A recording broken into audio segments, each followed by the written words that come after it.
My people, happy May 1st, 2026.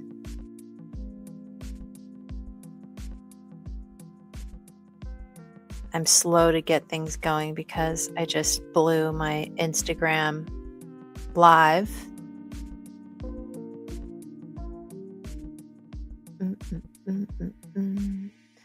So,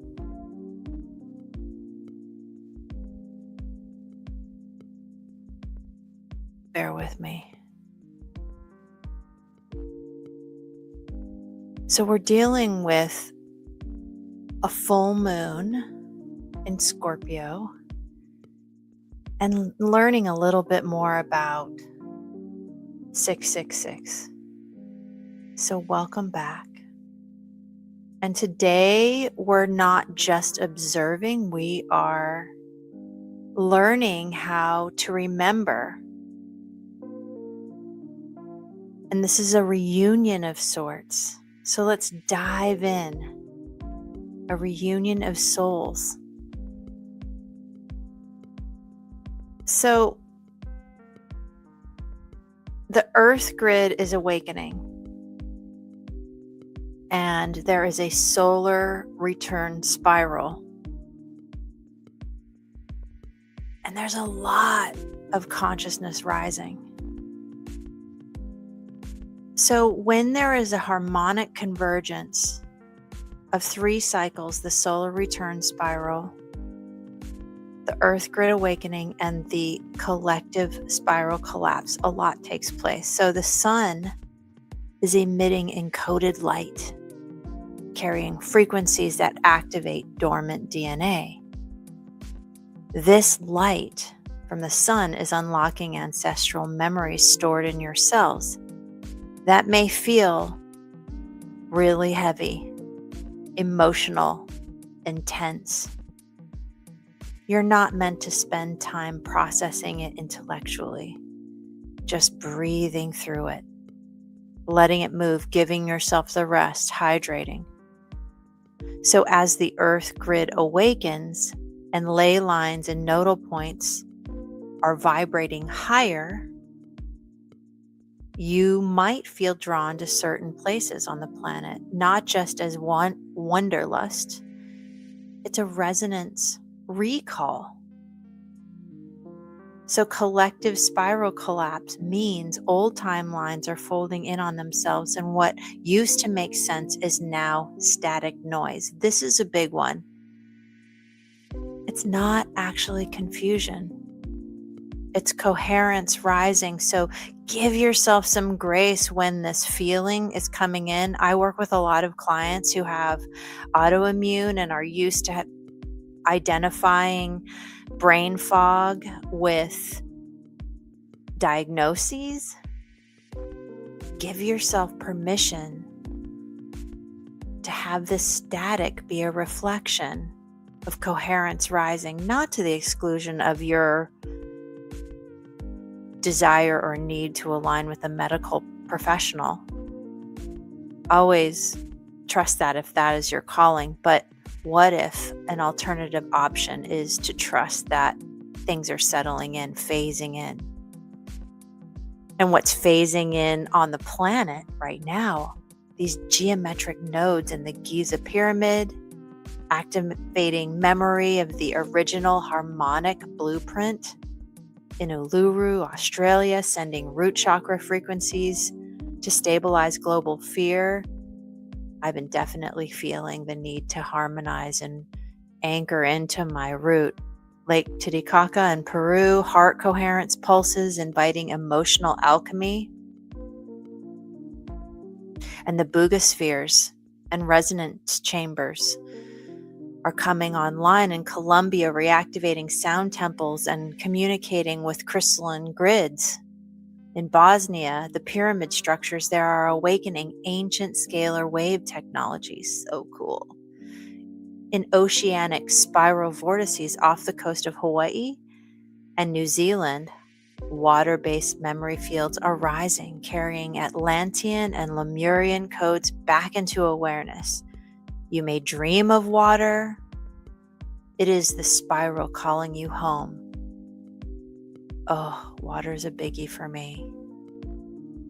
Now, on to this current full moon. This full moon is known as the full moon in Scorpio. And astrologically, it coincides with the penumbral lunar eclipse, amplifying its transformative and shadow revealing energies. So Scorpio is a water sign and it's fixed. And the water theme, transformation, depth, release, emotional intensity, is all at play here. So, and the planetary ruler, Pluto and Mars, are key energies. So there's a shadow revelation. Scorpio pulls hidden emotions and subconscious patterns to the surface. I know, fun, right? Paired with the eclipse, this moon is a catalyst for deep emotional alchemy and emotional intensity. Feelings may be heightened, raw, cathartic. There's also a fire theme that's been moving through this year. So it's a call to sit with the discomfort and transmute it through awareness. Encourage yourself. Don't force yourself, but pay attention to your tendency to want to move away from the discomfort.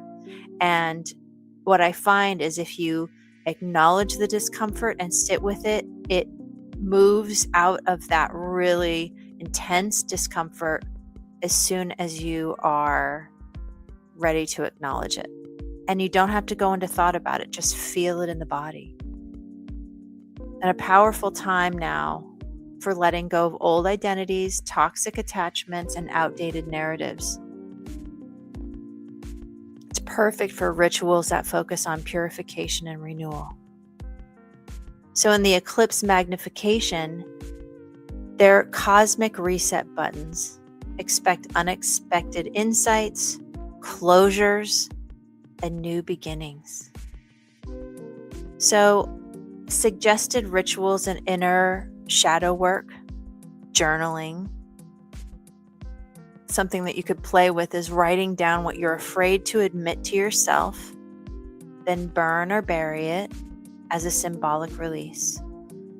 Breath work in water. Practice the 666 breath while emerging in a bath or standing near water to connect with Scorpio's element.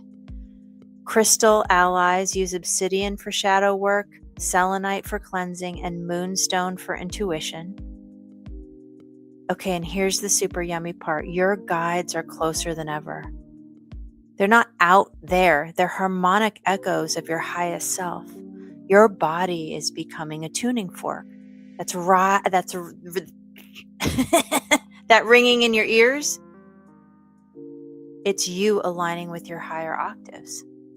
So again, don't catastrophize when you hear the ringing. Listen, acknowledge. And dreams aren't dreams anymore. They're classrooms. So pay attention to the energy that's coming through. And I've noticed this, and I call it our humanity's Tower of Babel moment. And what are you sensing here? It is real, but it's not division as we've been taught in the collective. It's actually recalibration. We're being sorted by frequency, not language. So that is why the intellectual understanding of language feels so distorted when you hear people, because it's not matching, it's not resonating. So you're listening to your body harmonics over words. And you're starting to discover similar resonances and finding your soul tribe. And this is what you can do. Here's how to ride today's wave. Breathe with intention into the 6-6 triadic cycle breath. Inhale for 6, hold for 6, exhale for 6, for a cycle of 6. And just to name the elephant in the room, let's clear why the use of 666 for coherence is a good thing and why it was so misunderstood. Let's dive into that. The number has been called the number of the beast, but that is an actual distortion, a fear-based inversion of a profound truth. 666 is not evil, it's reclamation. And consider, why would a power dynamic or a power structure over a group of people want a powerful reclamation number of sovereignty to be thought of as evil? Right? Consider that. And I've been seeing this number a lot in the field, in my work. And those of you that understand numbers will get this. It's harmonic perfection.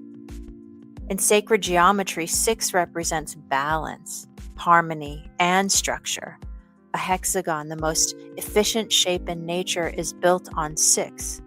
Your carbon-based body is composed of atoms with 6 protons,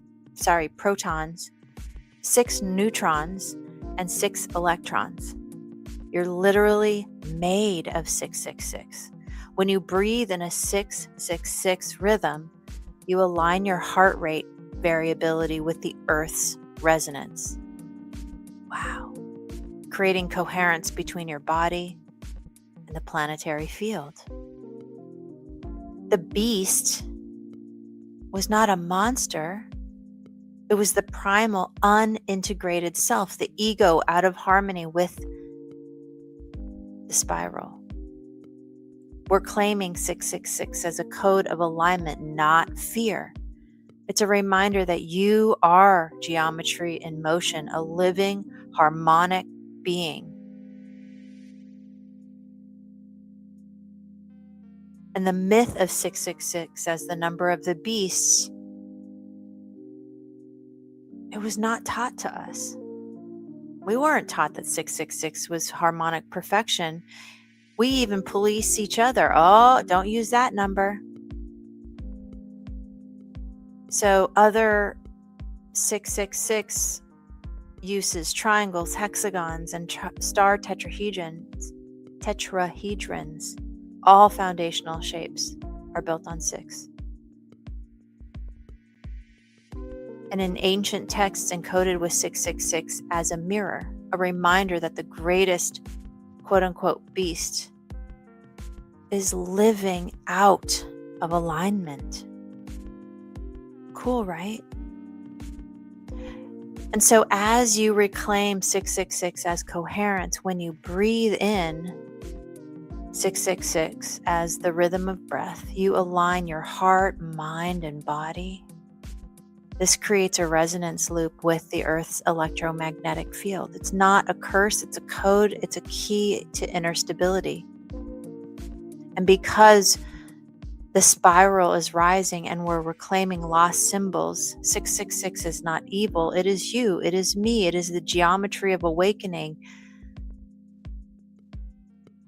It balances your heart with the earth pulse, connects to a node, visualizing yourself at Giza, Uluru, and Lake Titicaca, and you can feel the alignment with the planet. Feel the spiral rising through your spine as you breathe, or journal this question: what part of me is awakening that I've been afraid to meet? Such a good question. Tell one person today what you're feeling. Speak from your truth in your heart, not the ego. You're not listening to this by accident. You're a harmonic bridge between what was and what's becoming. This is your moment, and let's rise together. And I appreciate you listening to me in these morning broadcasts, as the coffee is settling in and my own harmonics are aligning. We're doing this together. And if you're looking for a broadcast that is tightly polished and honed, I'm not your broadcast girl. I'm you. You are me. We're all doing this together. So if it resonates, share it with someone that you think would resonate. And I'm really excited because this is what we all came to the planet for. Now's the time. So have a beautiful Friday. Enjoy the energetics. Use this as entertainment, not gospel. And if you want someone to work with you to help refine into the shift, connect.